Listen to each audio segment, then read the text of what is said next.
ప్రస్తుతం ప్రపంచమున్న పరిస్థితి గమనిస్తే ఎక్కడ చూసినా యుద్ధాలు, తీవ్రమైన ఆర్థిక అనిశ్చితి, ఇంకోవైపు భౌగోళిక రాజకీయ ఉద్రిక్తతలు.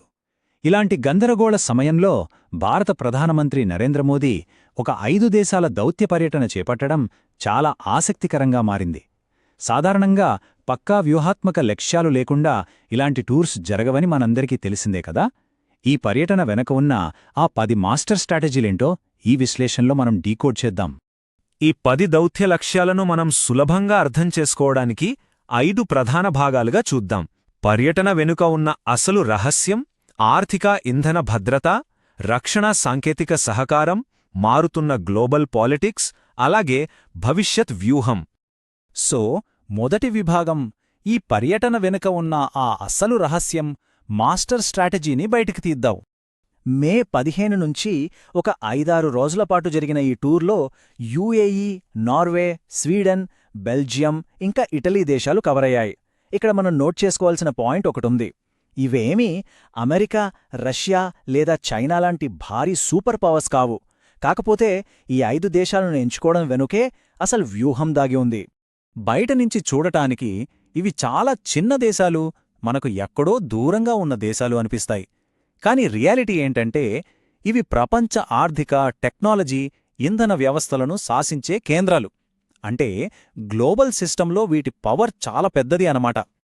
ఇక రెండవ విభాగం, ఆర్థిక మరియు ఇంధన భద్రత. మన దేశపు ప్రాథమిక అవసరాలను ఎలా సెక్యూర్ చేస్తున్నారో చూద్దాం. ఇక్కడ మొదటి లక్ష్యం ఎనర్జీ సెక్యూరిటీ. భవిష్యత్తులో మన దేశానికి చమురు, గ్యాస్ విపరీతంగా అవసరం. అందుకే మన అవసరాల్లో సగాన్ని తీర్చేలా యుఏఈతో రోజుకు 3-5 మిలియన్ బ్యారెల్స్ కోసం దీర్ఘకాలిక ఒప్పందాలు చేసుకోవడం ఒక మాస్టర్ స్ట్రోక్. అలాగే నార్వే దగ్గరున్న నార్త్ సీ మిగులు ఇంధనం కూడా మనకు చాలా అవసరం. ఇంకో విషయమేంటంటే ఫ్యూచర్ అంతా గ్రీన్ ఎనర్జీదే కదా. ఆ సోలార్, గ్రీన్ టెక్నాలజీలో లీడర్స్ అయిన నార్వే, స్వీడన్, బెల్జియంల సపోర్ట్ మనకి చాలా ముఖ్యం. ఇన్వెస్ట్మెంట్స్ గురించి మాట్లాడితే యుఏఈ దగ్గర అక్షరాలా $1.1 ట్రిలియన్ సావరెన్ వెల్త్ ఫండ్ ఉంది. ఆలోచించండి, ఇంత భారీ గ్లోబల్ ఫండ్స్ను మన దేశీయ మౌలిక సదుపాయాలు, టెక్నాలజీ రంగాలకి ఆకర్షించడం ఈ టూర్లో మరో ప్రధానమైన టార్గెట్. దానికి తోడు నార్వే దేశపు సావరెన్ వెల్త్ ఫండ్ ఏకంగా $2 ట్రిలియన్. కేవలం వాళ్ల చమురు అమ్మకాలతోనే ప్రపంచంలోనే నంబర్ 1 నిధిగా అది రికార్డ్ సృష్టించింది. ఆ స్థాయి పెట్టుబడులను మన మార్కెట్లోకి తీసుకురాగలిగితే మన ఎకానమీ ఎంత బలోపేతమవుతుందో ప్రత్యేకంగా చెప్పాల్సిన పనిలేదు. మూడవ విభాగం, రక్షణ సాంకేతిక సహకారం.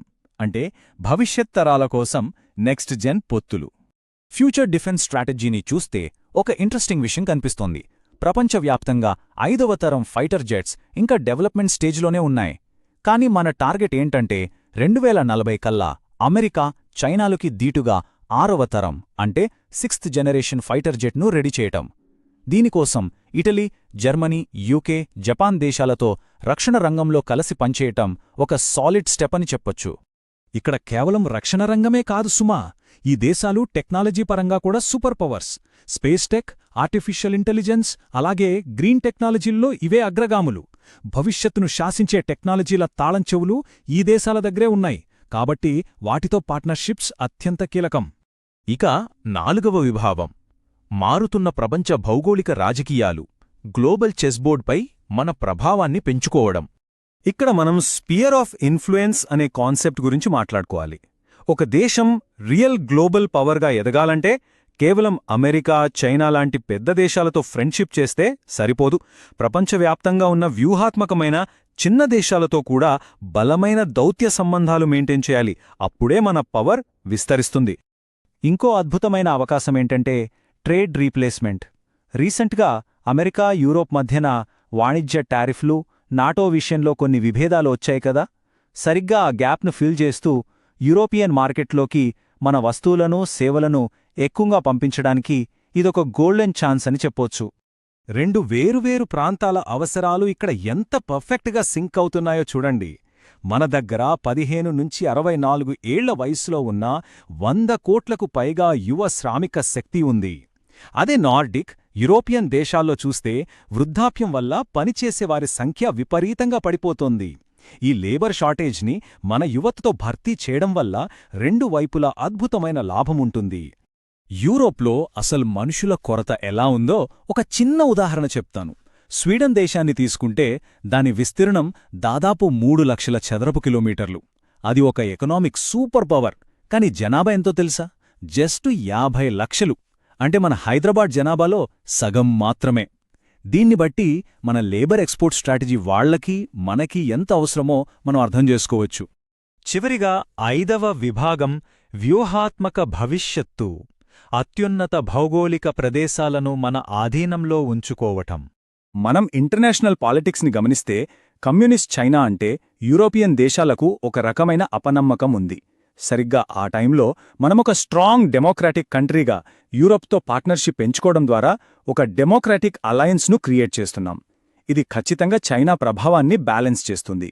ఇక్కడ మనం ఎవరి పక్షం వహించట్లేదు, ఒక గ్లోబల్ బ్యాలెన్స్ తీసుకొస్తున్నాం అంతే. ఇకపోతే ఇది ఇంకో range long term strategy. Global warming వల్ల మంచు కరిగి ఆర్క్టిక్ సముద్రంలో కొత్త షిప్పింగ్ రూట్స్ తెరుచుకుంటున్నాయి.